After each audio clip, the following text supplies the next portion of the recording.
Good evening, guys. Welcome back to Finance Lingo once again. In this video, I'll be talking about this coming IPO, Link Trust. So, alright, let's start off. Okay, this presentation is provided to you for general information only and does not consider recommendation, and offer, or solicitation to subscribe for or purchase or sell the investment product mentioned herein. Okay, so let's start. Okay, here we are. This is the NetLink prospectus. The share price is offered at 81 cents per unit. Okay, to obtain a copy of this physical this prospectus, you can go to the bank branches and ask for the NetLink prospectus, or go to Raffles Place. I believe they have set up a booth there, or all right, just goes to this MAS website, mas.gov.sg.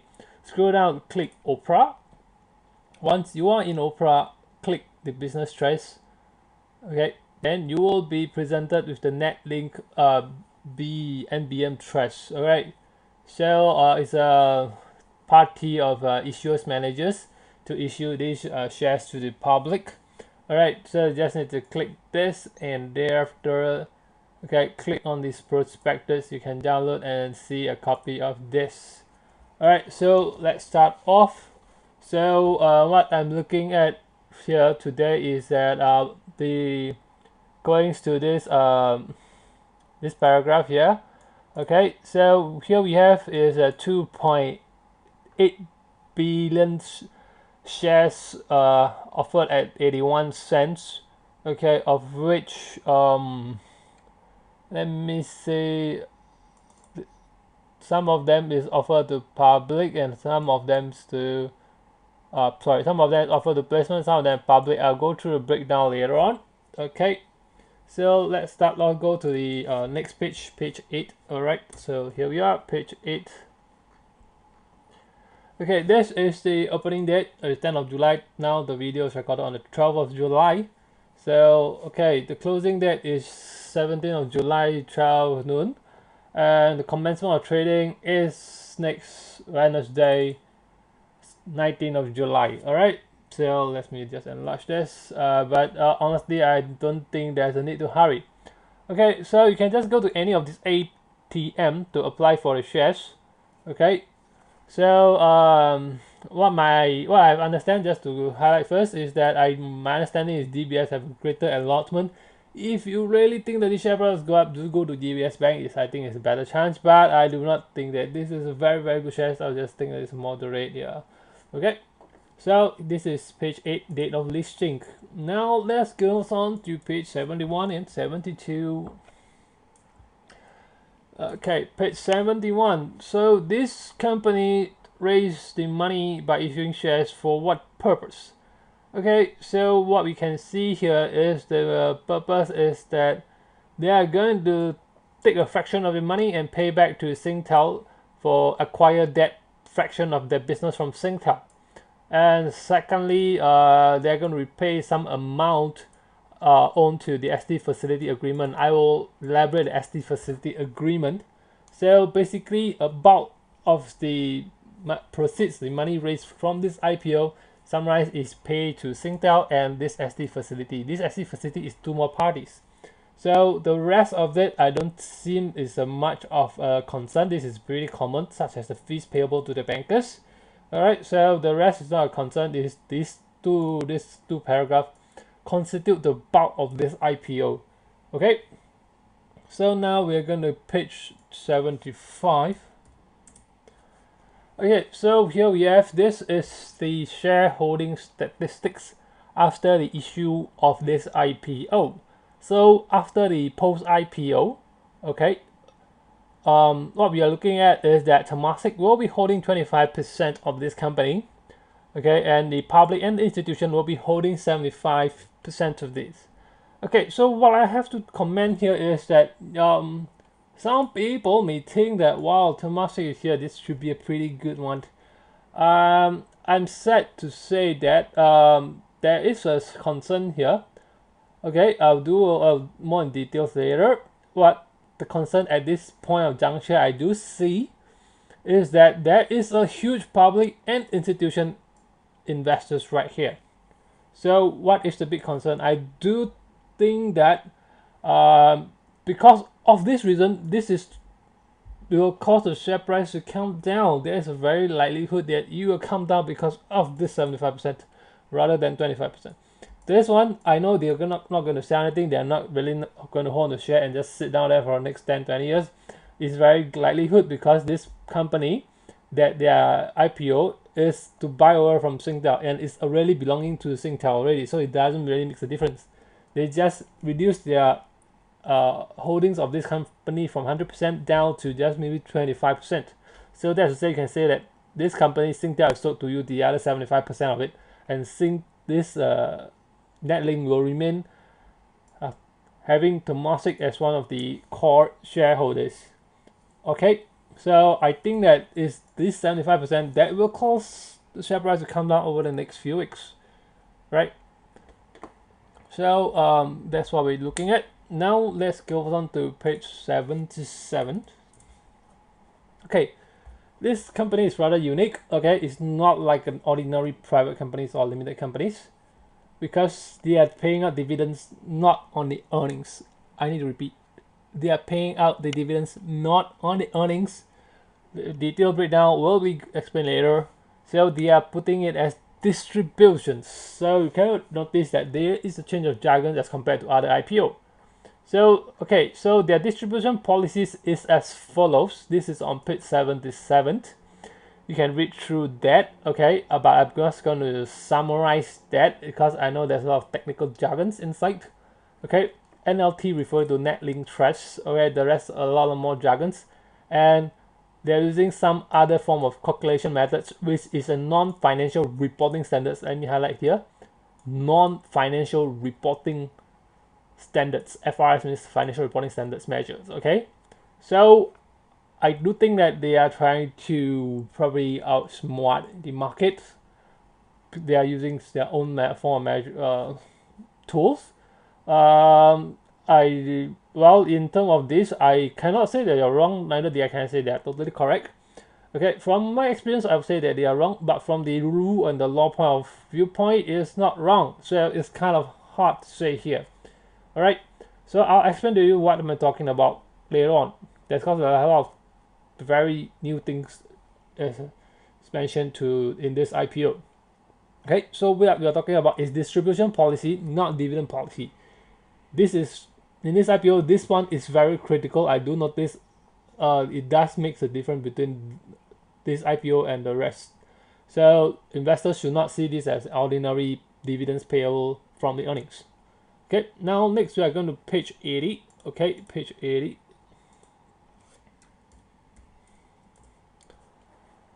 Okay, here we are. This is the balance sheet of this Link Trust prior to the IPO.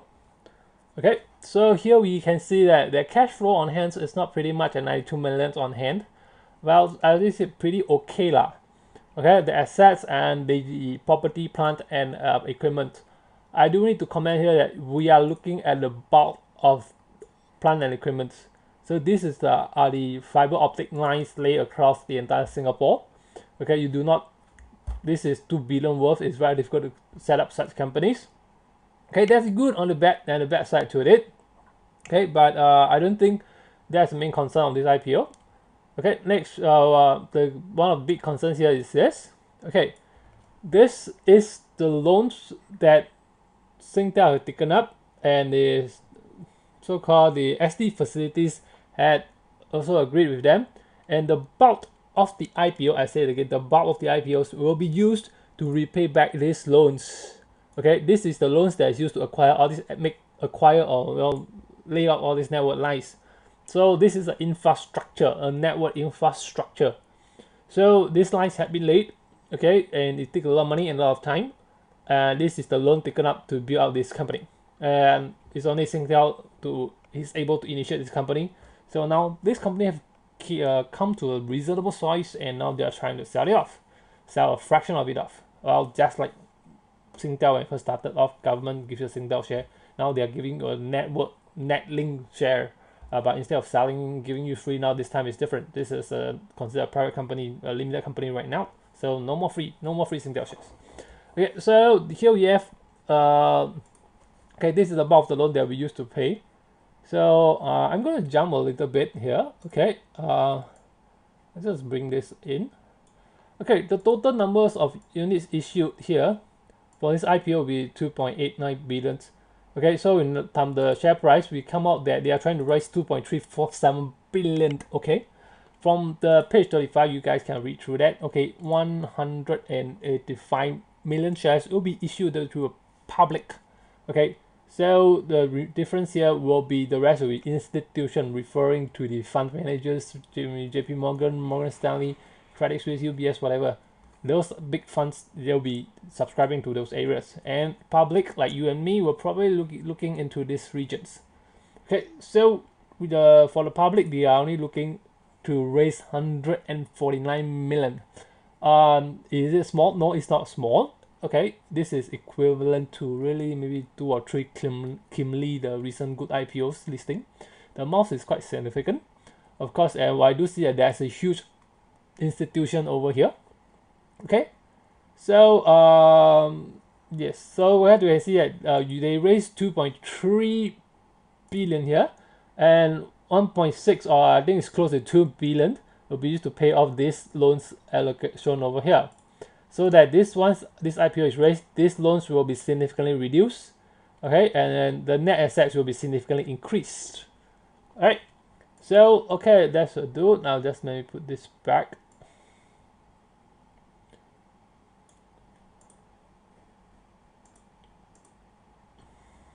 Page 80. Okay, now let's go to page 81. Okay. Okay, now let's take a look at the profit and loss statements, or you can call it income statements. Okay, net of net, they just work out based on the pre-IPOs. Okay, this is the revenue they earn, blah blah blah, minus 40, blah blah blah blah blah. They come up to a net income of 73. Okay, so this is the part, if you are just based on ordinary business, this will be really shocking. Okay, earlier I mentioned they raised 2 billion worth of money, and they're only making 73. If you take this 73 and divide it by 2 billion, the PE ratio has come out to be a shocking 80. So okay, I said shocking 80, or maybe 70 plus or 60 plus. That's very, very crazy high. Okay, but from the banker viewpoint now, they do not think that this is a proper model to put this on IPO. This is wrong. Okay, that's what they think lah. I will say that I have my thinking lah.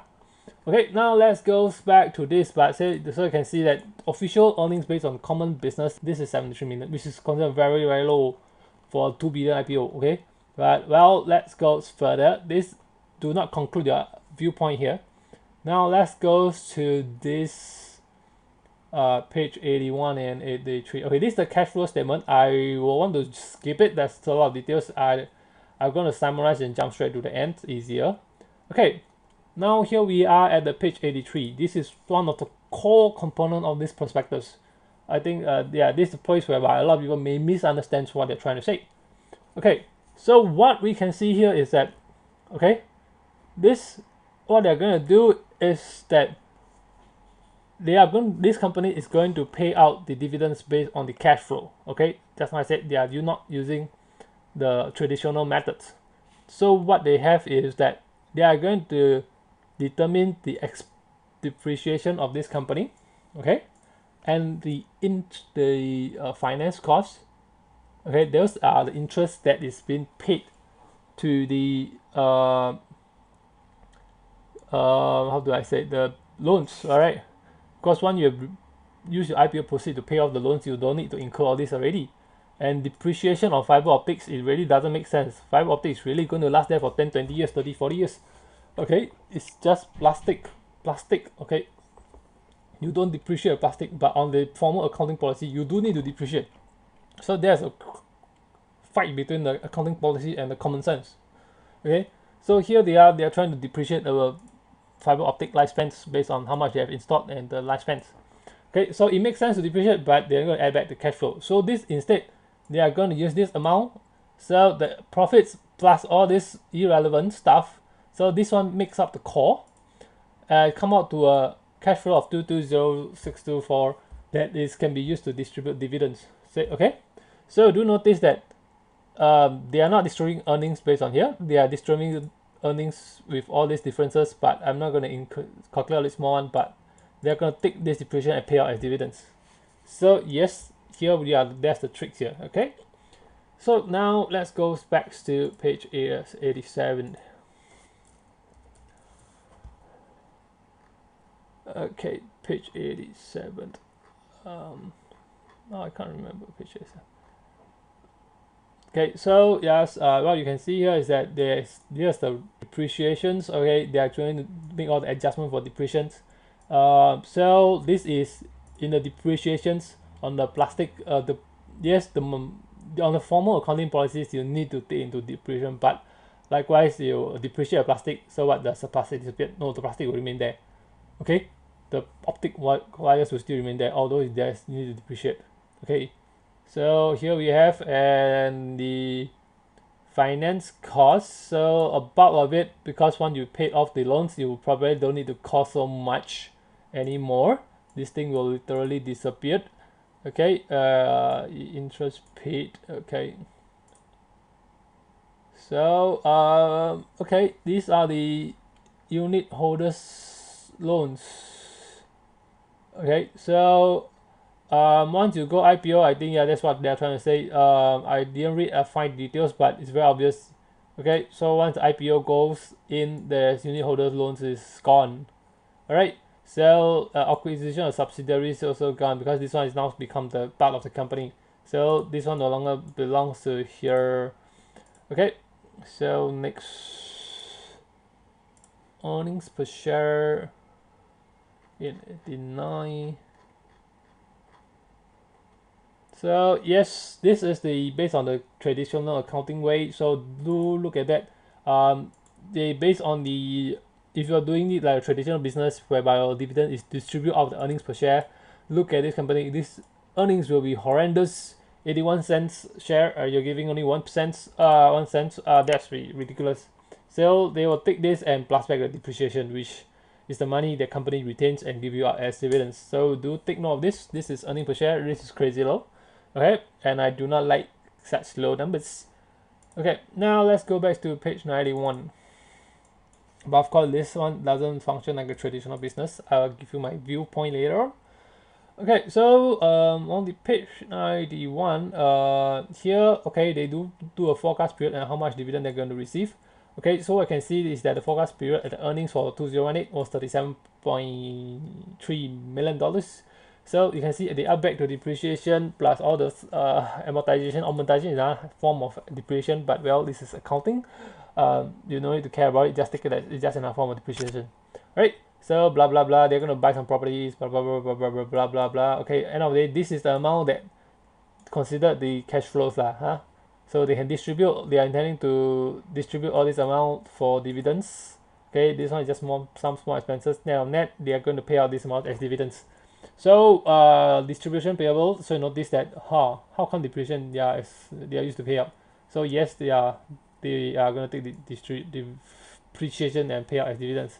So yeah, you can see a pretty decent 5% dividend, but there's some side effect to such scenarios. Okay, I think only I'm not certain if Singapore is the one only using such method. But let's take a further look. Okay, now this is page 91. Now 92, page 92. Okay, page 92. Here we are. Okay, this one gives you the revenue breakdown by sectors. Did I miss something? Just let me hold on. Oh, I think I missed something. Okay, page 92 just tell you which is the components of that's generating revenues for this company. Alright, so you can see the bulk of it is all these residential connections, and the rest is just business, non-residential connections. Some manholes, networks. Alright, inside. Okay, there's another one that says the page 92 revenue income blah blah blah blah blah. It tells you the Singtel and Monster how much they pay them. Okay, I can't quite remember, but never mind. Okay, so let's get back to here. So you can see here is that the total revenue that they get from for the forecast periods. All right, so I can see that, well, a lot of them have contracts, so it's pretty easy to do a forecast on this. No hard and fast rule on this. Okay, so this is the revenue income. Next is going to page 124. Oh yeah, the Singtel amount styles will be later on as page 160, but I'm going to go on page 124. 124. Okay, so Singtel. So as far as I can say, bulk of it, the money will use to pay for the Singtel. Okay, to buy over this business away from Singtel. At the same time, Singtel is going to buy back this a fraction of this company at 25%. So it's quite a funny left to right hand, right hand to left hand kind of thing. But now then you can see that the acquisition cost, how much to buy this business away from Singtel. Okay, so this is the amount. Okay, right. So this is the acquisition cost to buy over from this business, and they need to use some of the money to pay off the loans. Right. Trust acquisition. This is page 124. Right now, page 137. 137. Okay. Now this page have one very important thing. Okay, this might look like a small little thing, but it's going to be very important in my decision here. Okay, I'm just going to come to this paragraph. Okay, while the typical accounting life of fiber cables are 25 years, in practice this physical assets last much longer, especially in the case of trust group. Okay, so yes, now we can see that they are depreciating based on the 25 years. It's common sense fiber optic should last more. Okay, no doubt this is just plastics. But we do not know 15 years later is there any technology that will arise to compete against this. Okay, so yes, I think that maybe 10-15 years are likely because this is on the 5G, 4 or 5G. I hopefully not. But if there is, this trust becoming great risk. I do think that the chances is low, very low, but we never know because like the coaxial cable is going obsolete, and this was really installed by maybe the MDA as well. So yeah, so they are depreciating based on 25 years.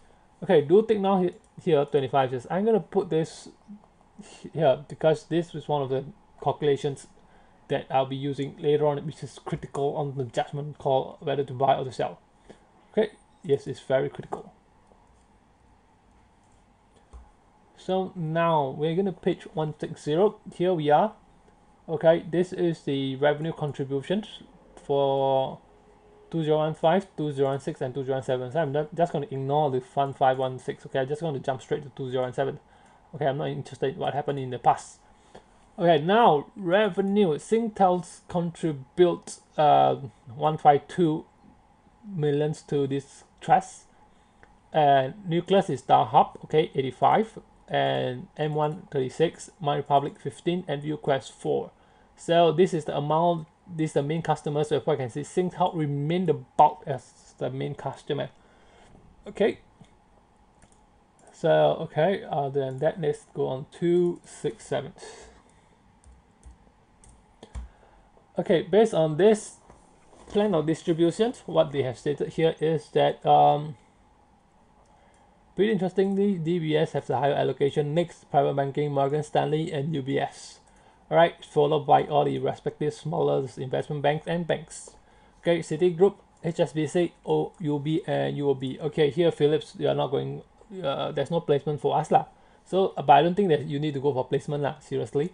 So all these are targeting the really the big players. If they really want to buy about 1 or 2 million worth of this company, yes, these are playing in the bulk.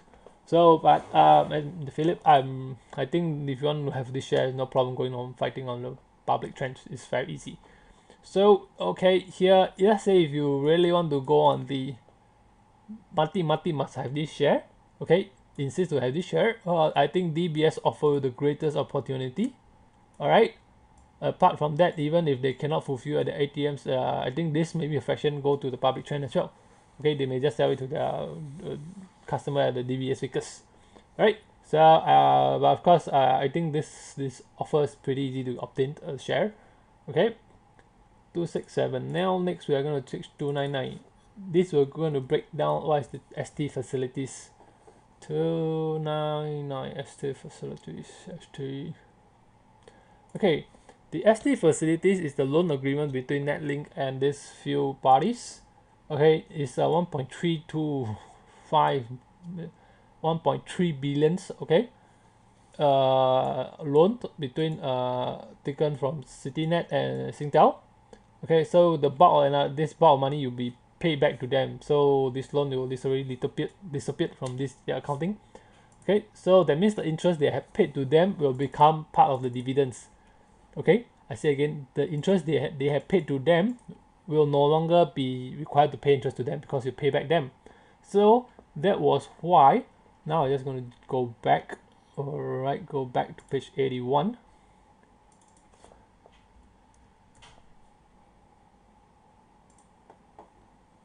Page 81. Am I in page 81? Reconciliation or 83. Okay, that's why they all depreciations at the depreciations.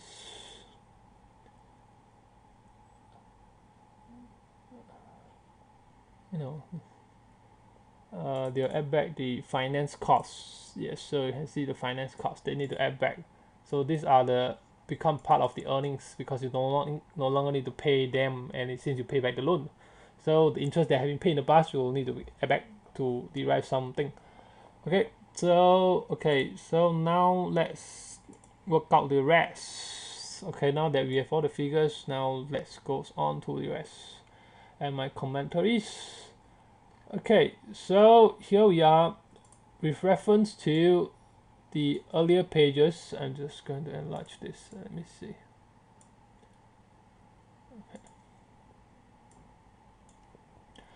Okay, so let me reiterate. So refer to page 81, 83, and 299 of the IPO. So from this one, you can see that the IPO proceed is to buy over the loan. The wire lines installed is expected to have a prolonged lifespan, which 25. On the formal accounting policies, as I mentioned earlier, depreciations, okay, need to be formalized on the accounting, but they need to add back the depreciation because they think that it's not relevant. Okay, hence the depreciation money doesn't disappear. Okay, as the money just you depreciate on the accounting, but doesn't mean the money disappeared. Okay, this money will be used to pay back as dividends, and the money of IPO, okay, hence the depreciation and loan interest, okay, is subsequently available for payment as dividends, for distribution as dividend. Yeah, okay. Now referring to page 71, 72, and 880. Okay, so in this case, okay, what did I vote? I forgot. Yeah, asset plus loan. Okay, page 71. Now let's go page 71.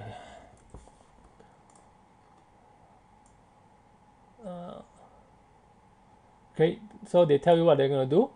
Okay, so before we go to the things, the details, settlement of the cash component of aggregate payable to Singtel and Trust. Okay, ST facilities, and this is some material contracts, whatever, very small figure, and pay to the trustees, and the bankers' costs and expenses.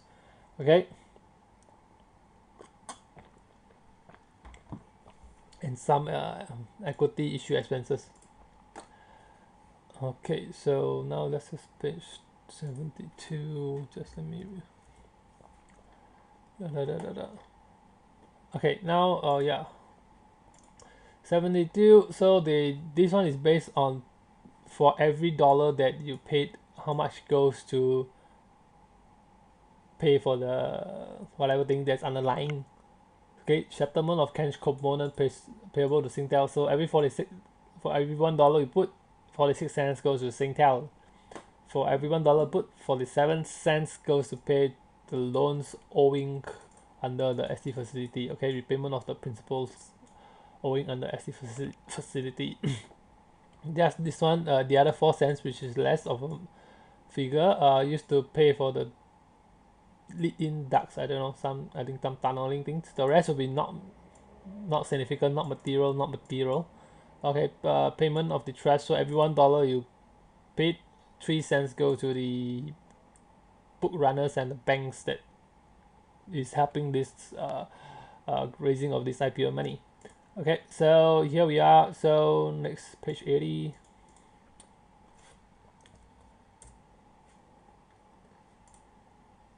That load bus. Okay, so here we are trying to calculate the NAV. Okay, so okay. Oh, okay. Okay, prior to the IPO, okay, this is the equity value of the company. Okay, the entire prospectus, they didn't attempt to work out the NAV. Okay, I think that they think that's irrelevant. Okay. Now, so what we can see is that they raised a significant amount of value. What I can do was just to do an approximate. All right. So from here, from these statements, I know that these loans will significantly disappear, a big chunk of it. So I know that there's almost half of it, okay, of the more than half of the money as shown earlier. Where is it? 71, okay. No, 72. Okay, 46 cents and 47 for every $1. So this add up to the 90% is used to pay back this few parties. So hands off, I know there will be some premium over it. So let me go back, page 80. So what I did was 265. So how do I say? Okay, 265. Okay, plus this, removing these assets here. When you remove this one here to 0, this will mean that the net assets will go up by the same magnitude. So it will be 1608 plus 265. 1608 plus 265 equal to 1873 as the total equity value. Okay, I repeat, your IPO proceeds, the bulk, 90% of it, will be used to remove this 1608. Hence, once you remove this one will go up by the same magnitude, 1608. Net of net, we come to 1873 of the NAV. Okay, you are paying for some assets, which is part of it here. So 2.8B minus this thing is gone, probably 1B, so you should have 1.8 something. So yes, 1.873 divided by the total number of units, we come out to a book value of 64.6 cents. Hence the share price 81 cents divided by 64 cents, it come out to a book value ratio of 1.25 ratios. So I said again, this is approximate, but I think that is a pretty good, decent approximate since they never calculate for you. I calculate here. Okay, I do have a hard time trying to work out all this. Okay, next, just now we can say that there's a 25 years lifespan on this. Now this is one of the critical part. Okay, depreciation is based on 25. Assumption that there's a big assumption here. You're assuming that the fiber optics will last 25 and there's no future technologies going to replace it. Fair enough, I know optics is pretty fast. Okay, so I maybe just let you have the benefit of doubt. So now 25 years, but I'm not assuming that that's it, 25 years new technology come in as a 25 years later. Come in, I say they come in, it makes the old technology obsolete. Okay, I really don't know what technology come in. 25 years is too far. So hence, if I assume the IPO price at 5.43% dividends come 25 years, I come to a break even, maybe I get back 135 of what I have paid. So hence I'm only getting back 35.75 extra. Thereafter, the 100% I paid in become obsolete. I just get back the principal as some returns. So where this cable is all fully depreciated, hence I'm only getting a 35% premium for 25 years. Oh my god, that's horrible. Okay, so I said again, you can common sense will tell you 5.43 of 25 go to 135. This is a break-even point plus a little bit more. 25 years plus a little bit more. Okay, that's horrendous. Now the major shareholders. Okay, just now I said again, the major shareholders is the Singtel's 25%, And I do expect, you know, maybe 10 years later, another chief of army, chief of air force coming to take her as a CEO again, once again. Okay. But having said that earlier on, I will give you some good compliment later on. Okay, so the dividend policy, okay, this is doesn't meet as a dividend policy. In this time is distribution policy. It is the net profit plus depreciation plus the loan interest payable previously. Now add back, so all this add up become the dividends. So here we are, because thinking into consideration that optic is plastic and plastic doesn't depreciate to zero, but formally you must depreciate, kind of what you're talking about. Okay, but you get what I mean. Plastic doesn't depreciate, but in this formally we do it for formality's sake. Okay, so here we are. This is the dividend payable. So for some recent case study, you guys can read on the price likelihood movement. Okay, read on Link Trust. I know that this is horrible. I know you all will curse and swear on this company. First ship list did horribly, but I really don't know what's going on, if it's going to come back alive or not. Now this another one is the AsiaPay TV. It have very close similarity to this IPO. It's, I would say, 90% similar in model as well. So do check on the share price movement and you'll get what I mean. Yes, the share price may not do very well, but there is a good buy point sometimes in the future. I've said very good buy point sometime in the future. Okay, so of course AsiaPay TV is on the coaxial cable. This company is on a fiber optic. So just that small little differences. Okay, so this AsiaPay TV will be a very good case study on the share price movement. What's going to happen in the next half a year, 1 year. Okay, AsiaPay TV, among all the trust companies, this one was really the best among the rest. Okay, and it did pretty well. Okay, the recent crash was likely due to Taiwan case, that China PRC investors. Other than that, I think this one is still doing fine, not very good, but fine. Okay, so here we are. I'm just going to do some basis on this. Now, my own basis, there's no right and wrong on it. Okay, so reference to the financial year 17 earnings. Okay, in my own perspective, I do think that the dividends payable at max is the net profit and half of depreciation at most, and the interest there's no need to pay further on. Okay, hence I just work out based on all these numbers you can get on the prospectus. I come out to be about 155 million payable divided by units. End of the day, the maximum they can give is 5.3 cents per unit. Okay, but for such company who are giving depreciation, I will look forward to at least 8% dividends. So with a 5.83 divided by 81 cents, 6.5% dividend yield at max. I said again, at max. So they still keep about 1 point something percent as some cash flow towards the company for some growth, because I do see that they trying to acquire some companies, sorry, some buildings after the IPO. So but then okay, so I do look forward for such trust companies at least 8% due to the big significant of depreciation here. Okay, and they're assuming that this company is this thing will be fully depreciated because 25 years later, that means this company has become empty company lah. Okay, but it's not empty, just like the Singtel lines around. Okay, next I do need to highlight this very important one. Okay, see the 2018 forecast. This was based on 2017. I say again, this is based on 2017-155, but 2018 at page 89. The earnings was much lower than this was based on 79 mil, was based on 2017. Okay, the 2018 was 44, it's much even lower, so you should be looking at even lesser than that. Okay, so 5.3 cents, so that's why they give out 5% dividend yield. Okay, 5% dividend yield, I calculate here 6.5 based on 1.7.